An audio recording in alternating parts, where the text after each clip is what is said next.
My wife walks in carrying a scent that clearly doesn't belong to me. That's the very first thing that hits me. It's 7:30 on a Tuesday morning when Laura stumbles inside, like she barely has the energy to stand upright. Her yoga pants are stuck to her body like paint, clinging in all the wrong ways. Her cheeks are flushed, but not the kind of red you get from a hard run or a tough class. This isn't cardio. I take a slow sip of my coffee and watch her struggle with her gym bag. Good workout? I ask casually, hiding behind my mug. She nods, still not looking at me. The zipper on her bag snags, and for half a second I see something inside that definitely doesn't belong there, a men's tank top, size large. I know because I'm a medium. Amazing, she says breathlessly. Caleb really pushed me today. I think I'm finally seeing real results. Caleb. Always Caleb. For 3 months now, everything in our lives somehow leads back to her personal trainer. Caleb says this. Caleb recommends that. Caleb thinks I should try harder, be more supportive, be more involved. Maybe I should meet this miracle worker, I say, stirring my coffee slowly, on purpose. Send him a thank you basket for all the personal attention he gives my wife. Laura freezes halfway up the stairs. What's that supposed to mean? She snaps. Nothing at all, I say evenly. Just appreciation. But the truth is, I'm not feeling appreciative. I'm Ethan Reynolds. I've been building houses in this town for 15 years. I know what a solid foundation looks like.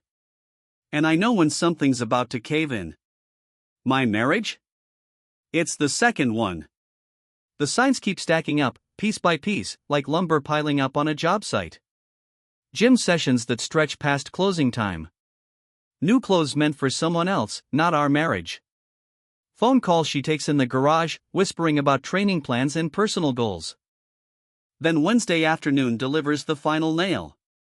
I'm in the backyard fixing the deck when Mrs. Grant leans over the fence.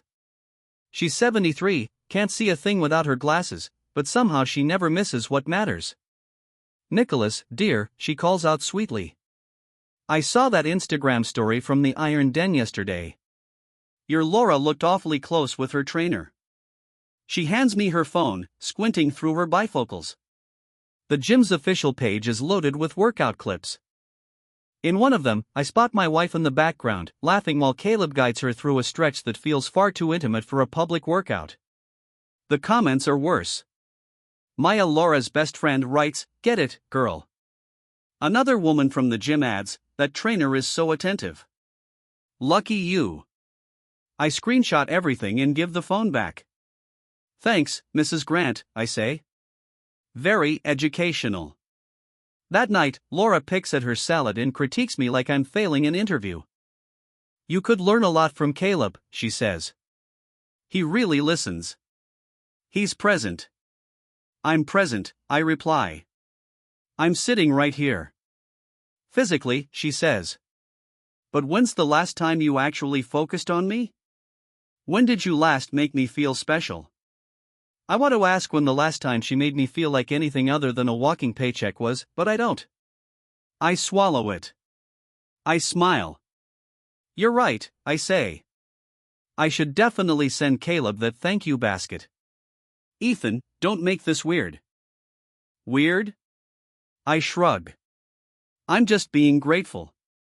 The next morning, I follow through. I go to the nicest fruit and flower shop in town. The basket costs $200, but I don't hesitate. Imported chocolates. Exotic fruit. An expensive bottle of wine. The card reads, Dear Caleb, thank you for all the personal attention you give my wife, especially during your private sessions at our home. Your dedication to her individual needs truly goes above and beyond. Gratefully, Ethan Reynolds. I have it delivered to the Iron Den at 11 a.m., right in the middle of peak hours. By noon, my phone won't stop buzzing. Frank, my construction foreman and the closest thing I've got to a best friend, finally sends a message that matters. You need to get to Memorial Hospital. Now. I find him in the ER waiting room, barely holding it together. Your boy Caleb's getting stitched up, Frank says. Turns out his wife Natalie, the professional boxer, opened that basket right in front of him. And she reads cards very carefully. Caleb was badly injured and needed urgent medical attention. Natalie completely lost control, and security had to intervene immediately. And Laura? I ask. Frank grins. That's the best part. She rushed over to check on him. Natalie caught her in the parking lot. Nothing serious, but your wife's sporting some interesting bruises. I drive home feeling better than I have after finishing any house I've ever built. Laura's car is already in the driveway. I can hear her crying before I even open the door. She's at the kitchen table with an ice pack pressed to her arm, mascara streaked down her face like war paint. Honey, I say, rushing over with fake concern. What happened? You look like you got hit by a truck. Or maybe a professional athlete. This isn't funny, Ethan, she snaps.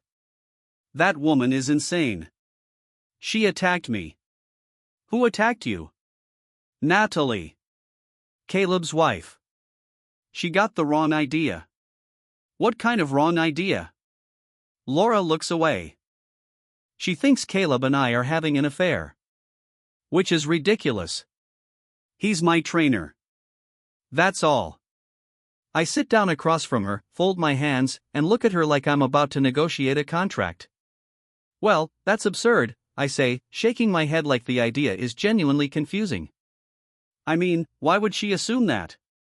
Just because her husband is giving private training sessions to a married woman at that woman's house, while her husband is at work, that's totally innocent.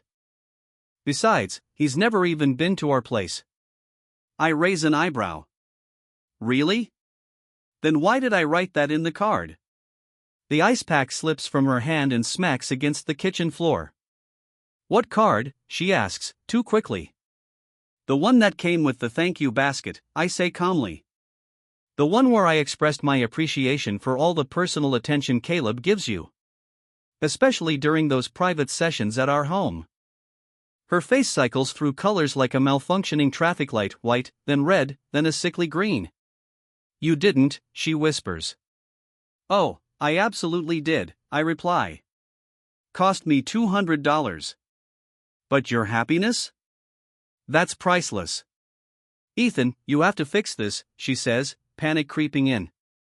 You need to call Natalie and explain it was a mistake. A mistake? I repeat. I was just being a grateful husband.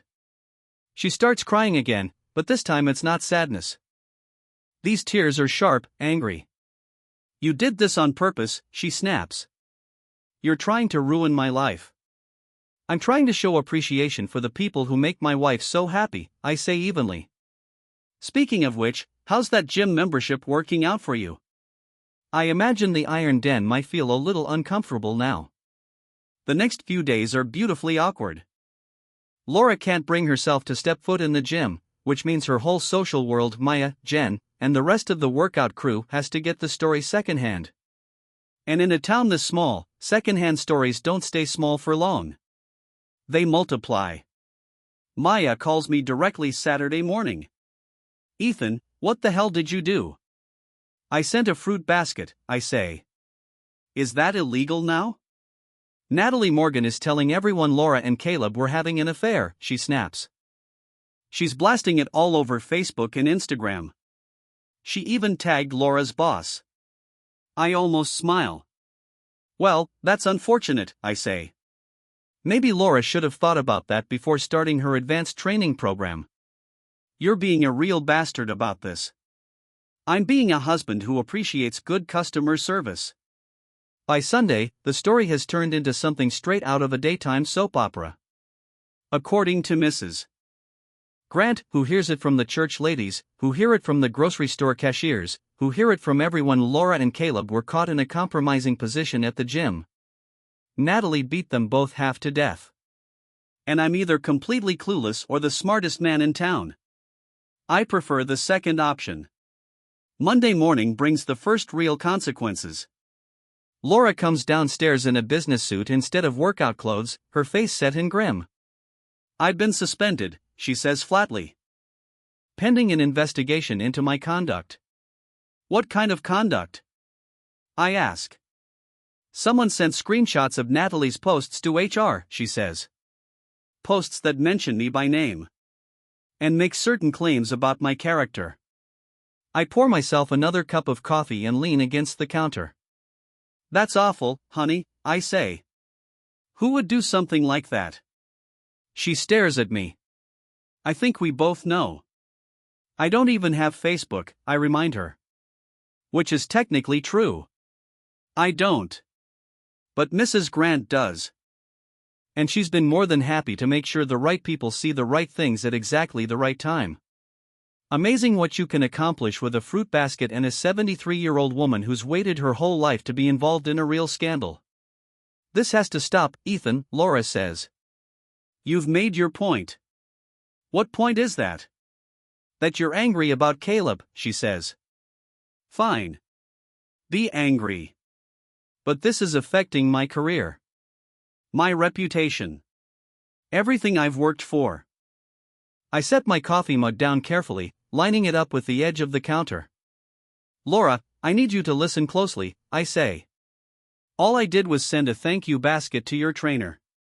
Everything else, Natalie's reaction, the social media fallout, your job, that's the natural result of other people's decisions. Not yours, she says bitterly. You planned this. I expressed gratitude, I reply. If that caused problems, maybe you should ask yourself why. She studies me for a long moment, trying to measure how much I know and how much I'm guessing. The truth is, I know everything. I later discovered undeniable proof that confirmed my suspicions. Under the excuse of fixing a brake issue, has logged every trip to Caleb's townhouse. Conversations I eventually uncovered told me everything I needed to know. Has captured hours of whispered conversations. And the credit card statements I've been quietly watching show charges at restaurants and hotels on days she claimed she was at work. But I don't tell her any of that. Not yet. I want a divorce, she says finally. Okay. She blinks. Okay? That's it? What do you want me to say? I ask. If you're unhappy, you're unhappy. Life's too short to stay in a bad marriage. She wasn't ready for that. She expected a fight. Begging. Promises about therapy and fresh starts. Instead, I'm agreeing, and it completely throws her off. I'll stay at Maya's for a while, she says. Until we sort things out. That's probably best, I say. I'll have my lawyer draw up the paperwork. Your lawyer, she asks. You already have a lawyer? I've had one since Tuesday, I say. Right after I sent the fruit basket. Funny how much paperwork is involved in being grateful. The color drains from her face again. She's starting to understand that maybe she's been playing checkers, while I've been playing chess. Tuesday afternoon, Frank shows up at the job site with a six-pack and a grin. We're working on a custom build for a tech executive, clean lines, high-end materials, the kind of house that makes you feel successful just standing inside it. Your wife's been busy, he says, cracking open a beer. Maya's been telling anyone who'll listen that you're psychologically manipulating Laura.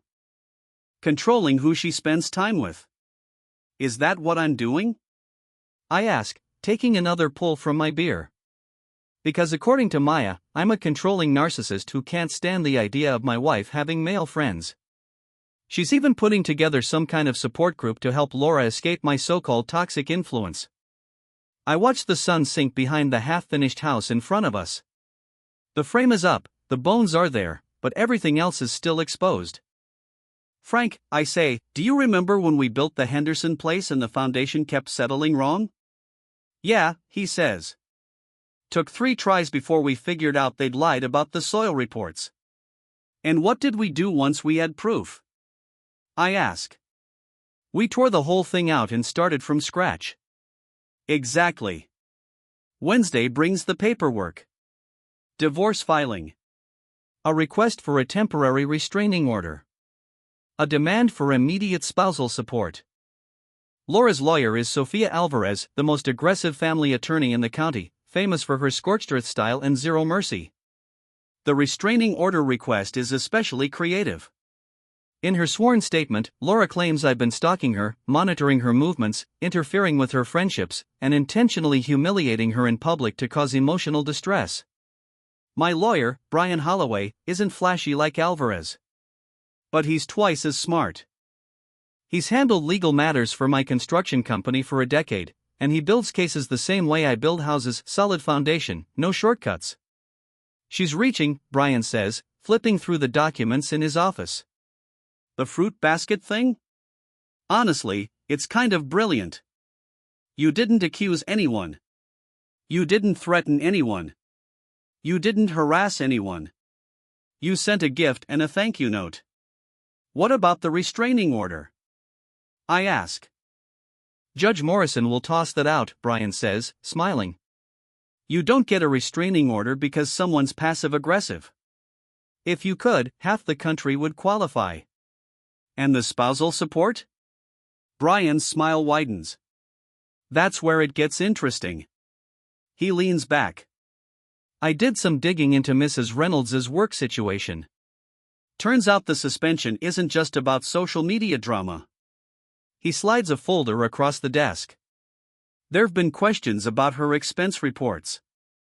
Company resources being used for personal matters. And a relationship with a coworker who happens to be married. Who? I ask. Daniel Wu. IT department. Married. 2 kids. Brian continues. According to my sources, he and your wife have been having lunch meetings that last about 3 hours and come with hotel receipts. I let that sink in. So it wasn't just Caleb. Laura wasn't cheating, she was running a whole operation. Multiple affairs. Financial messes. And now she's trying to paint me as the villain. Brian, I say, file a countersuit. Adultery. Financial misconduct. Anything that holds. He raises an eyebrow. That's aggressive. You sure you want to escalate? I think about the Jeep's GPS data showing regular trips to Daniel Wu's apartment. I think about credit card charges from high-end restaurants while I ate sandwiches on job sites. I think about 3 months of I love you responses that sounded rehearsed. She fired first, I say. She turned my marriage into her playground. I'm just responding. All right, Brian says. We'll freeze the joint accounts immediately. Thursday morning, her credit cards start getting declined. By noon, Laura is parked in my driveway, screaming at me through her car window. You can't just cut off my money. It's not your money, I say calmly. It's ours. And since we're getting divorced, the court decides how it's divided. I need money for basic necessities. You're staying with Maya, I say. She can cover your necessities until the hearing. This is financial abuse. I step out of my truck and walk closer. Her window is down, her face red with rage. That's when I notice Maya in the passenger seat, phone held up, recording everything. Laura, I say evenly, you filed for divorce on Wednesday. You don't get to file for divorce and then complain when I treat you like we're divorcing. Pick a lane. I just need access to some money, she says. Gas. Food. Basic stuff. Talk to your lawyer, I reply. I'm sure she'll explain how temporary support works. Maya leans forward. Ethan, you're being completely unreasonable. She just needs a few $100s. Maya, I say, with all due respect, this is between me and my wife. But since you mentioned it, maybe ask Laura how she spent $3,000 at restaurants last month while I was working 60-hour weeks. Laura's face drains of color. How do you know that? I know a lot of things, I say. Daniel Wu, for example. Nice guy. I'm sure his wife, Jennifer, would be very interested in those lunch meetings. The phone in Maya's hand starts to shake. This conversation has officially gone somewhere they didn't expect. You're bluffing, Laura says, but her voice isn't convincing. Am I? I ask. Friday afternoon brings the best news yet.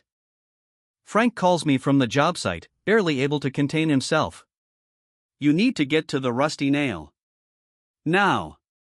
The Rusty Nail is our town's main gossip exchange. A bar where construction guys, office workers, and retirees swap everyone else's business over cheap beer and overpriced whiskey. I find Frank at our usual table in the back, staring into his drink and trying not to laugh.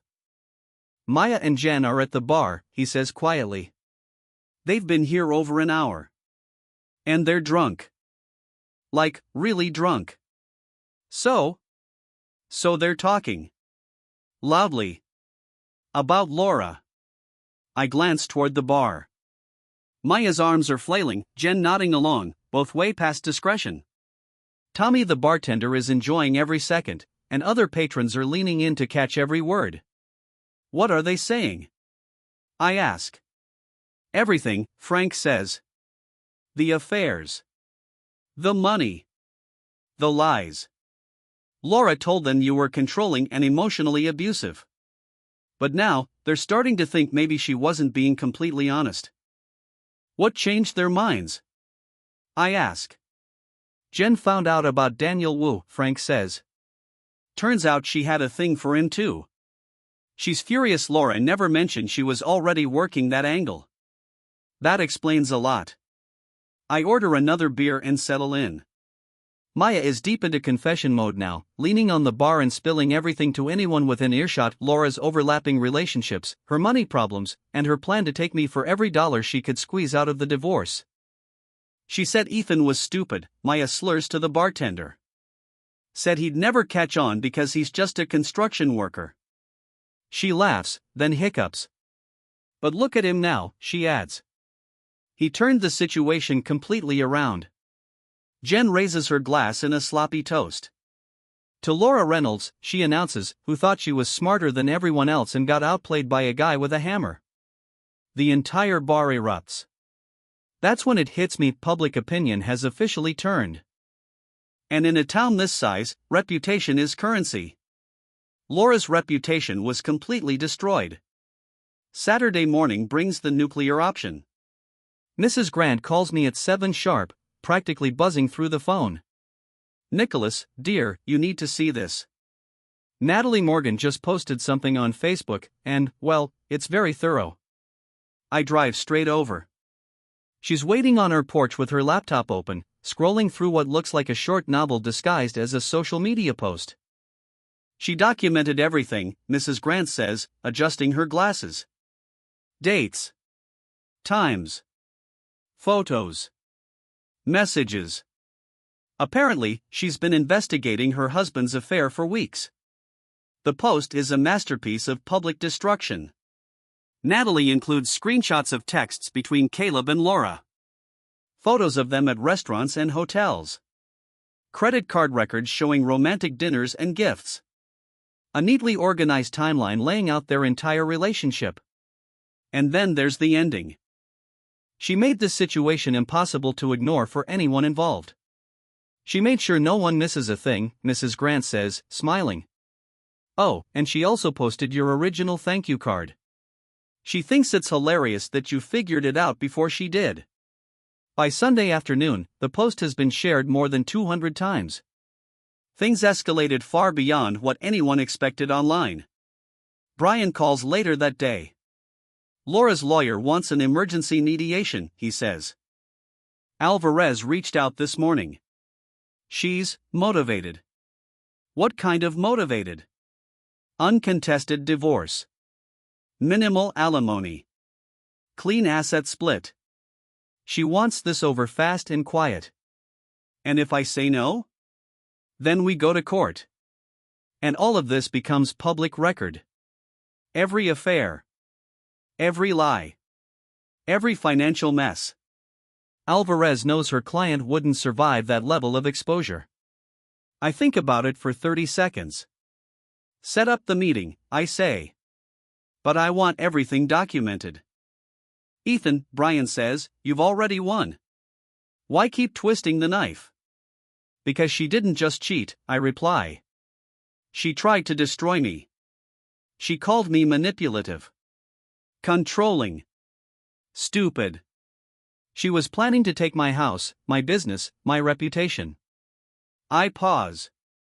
The only reason she wants to settle now is because her plan blew up in her face. So what do you want? I want her to admit everything. On the record. In writing. Monday morning, we meet at Brian's office. Laura looks wrecked. Unwashed hair. Wrinkled clothes. Puffy eyes like she hasn't slept in days. Maya and Jen are nowhere to be seen. Apparently, they've decided to abandon the sinking ship. Sofia Alvarez looks exhausted. Her entire career is built on intimidation and pressure, but there's no bullying your way out of this. Her client is guilty of everything, and the evidence is overwhelming. My client is prepared to agree to an uncontested divorce, Alvarez begins. We're offering a 50-50 split of assets and a waiver of alimony in exchange for a swift, discreet resolution. Brian slides a folder across the table. That won't work, he says. My client has a counterproposal. Laura starts reading. Her face drains of color. Complete financial disclosure of all affairs and expenditures. Written admission of adultery with multiple partners. Forfeiture of any claim to the house, the business, and retirement accounts. A signed statement acknowledging that all allegations against me were false. This is outrageous, Alvarez snaps. You're asking her to destroy herself. I'm asking her to tell the truth, I say calmly. Something she should have done 3 months ago. Laura finally speaks, barely audible. What if I don't sign? Brian opens another folder and spreads the contents across the table: photos, credit card statements, GPS logs, audio transcripts. Then we go to court, he says. And all of this becomes evidence. Laura stares at it, trembling. You were recording me? Your husband was documenting suspicious behavior, Brian replies smoothly. All perfectly legal under New York state law. Alvarez reviews the material for 10 long minutes. Then she leans in and whispers to Laura. I can't hear what's said, but I see Laura's shoulders collapse. We need time, Alvarez says. To consider. You have until 5 o'clock, Brian replies. After that, we file. They leave without signing. But I already know they'll be back. At 4:30 p.m., they return. The documents are signed. Laura admits to affairs with Caleb Morgan and Daniel Wu. She acknowledges misusing marital funds for personal entertainment with her lovers. And just like that, it's all finally on the record. She signs the last page, confessing to making false claims about my character and behavior, and formally giving up any right to property or support. There's one more thing, I say as she finishes. She pauses, pen still in her hand. I want you to know something, I continue. I never actually thought you were bringing men into our house. That part? That was just creative writing for the thank you card. She looks up at me, eyes red and swollen. Then how did you know, she asks. I don't hesitate. GPS tracker in your car. Voice recorder in your gym bag. Credit card monitoring. Bank alerts. Her mouth opens slightly. I've known about everything for 2 months. Why didn't you just confront me, she whispers. I stand, buttoning my jacket, and for the first time in months I feel light. Because confronting you would have given you room to lie, I say. This way, you did the damage yourself. Alvarez starts to object, but Brian cuts her off. The documents are signed. We're finished. Tuesday night, I'm back at the Rusty Nail with Frank and a few guys from work. The divorce is final. The house is mine. And Laura is supposedly staying with her sister in Albany while she figures out what comes next. I'm halfway through my second beer when Daniel Wu walks in. He's a small guy, maybe 140 pounds soaking wet, with thick glasses and the hands of someone who's never worked with tools. He spots me immediately and heads over with the confidence of a man who doesn't realize he's about to regret something. Ethan Reynolds, he says. That's me. We need to talk. Frank and the others start to stand, but I wave them back. Sure, Daniel. Have a seat. He doesn't sit. His fists are clenched, though they wouldn't scare a middle schooler. You destroyed an innocent woman's life. Did I? I ask calmly. Which innocent woman would that be? Laura never meant to hurt anyone, he snaps. She was confused. Lonely. You pushed her away with your neglect. I take a slow sip of beer and study him. He's genuinely angry, which tells me Laura fed him the same story she fed everyone else. Daniel, I say, how long were you sleeping with my wife? We weren't sleeping together, he says quickly. We were in love. Ah, I reply. That does make adultery sound nicer. His face reddens. You don't understand. She was trapped in a loveless marriage. She needed someone who saw her worth. And that was you? I was trying to be. I stand.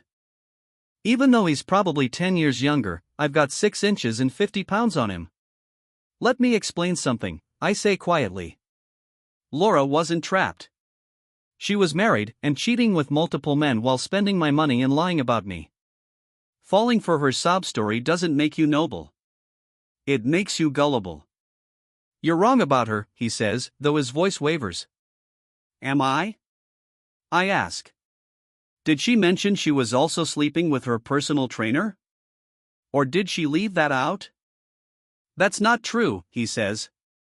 Frank slides a tablet across the table, Natalie's Facebook post glowing on the screen, photos, messages, receipts, everything. It's all right there, Frank says. Your girlfriend was running a whole operation. Daniel stares at the screen. Confusion gives way to understanding, then humiliation. She told me I was the only one who really understood her. She told everyone that, I say, not unkindly. That's how cheaters work. He sinks into a chair, completely deflated. My wife left me, he says quietly. Took the kids. Filed for divorce yesterday. I'm sorry, I say. I truly am. But that isn't my fault and it's not my responsibility. What am I supposed to do now? Learn from it, I reply. Move on. And try not to sleep with any more married women. He nods, defeated, and heads for the door. Then he turns back. For what it's worth, he says, I think she really did love you. At least at first. Maybe, I say. But love without respect doesn't count for much. After he leaves, Frank raises his beer. To Ethan Reynolds, he says, who proved that sometimes the best revenge is letting people hang themselves. I clink my glass with his. But the night isn't done yet. At 9:30, just as I'm getting ready to leave, Laura walks into the bar. She looks wrecked. Greasy hair. Wrinkled clothes. Already drunk. The room goes silent as she stumbles toward my table. Well, she announces loudly, if it isn't the smartest man in town. Hello, Laura, I say. You look tired. Tired, she laughs bitterly. I'm ruined, Ethan. No job. No money. No friends. No reputation. Are you happy now? I gesture to the empty chair Daniel just left. Sit down, I say. You're making a scene. Good, she snaps. Maybe people should finally hear my side. Which side? I ask. The one where you're the victim, or the one where you admit you cheated with multiple men while trying to take my assets? She drops into the chair, nearly missing it. You think you're so clever, she slurs.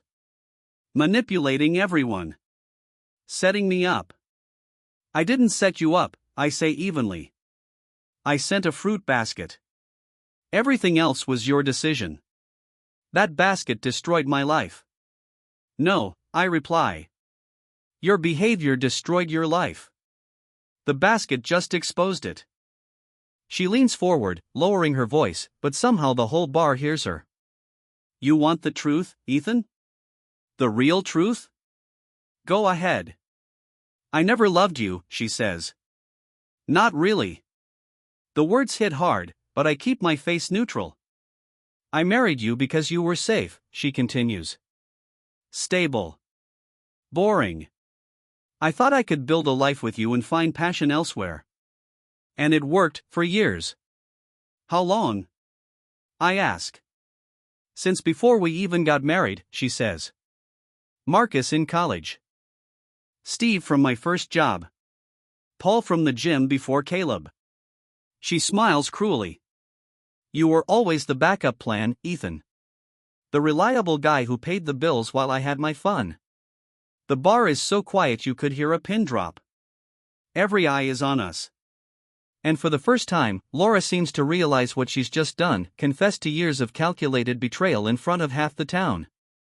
But here's the funny part, she continues, her voice cracking as tears spill over. Somewhere along the way, I actually did start to love you. She wipes at her face, shaking her head. Not the wild, reckless kind of love I had with the others. Something calmer. Deeper. Real.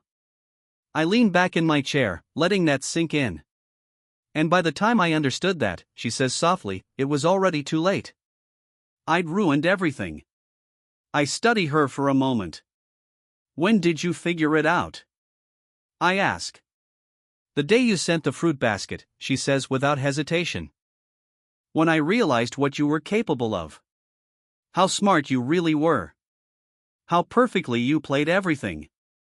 She lets out a broken laugh. I realized I'd been married to someone I never truly knew. Someone better than I deserved. Then why didn't you stop? I ask. Why not tell the truth and try to fix it? She laughs again, but there's no humor in it. Because I'm a coward, Ethan. Because admitting the truth would have meant admitting I wasted 10 years of both our lives. And because part of me still thought I could win. The silence stretches, heavy and thick. I finish my beer and stand. Laura, I say calmly, listen to me carefully. What you just said doesn't change anything.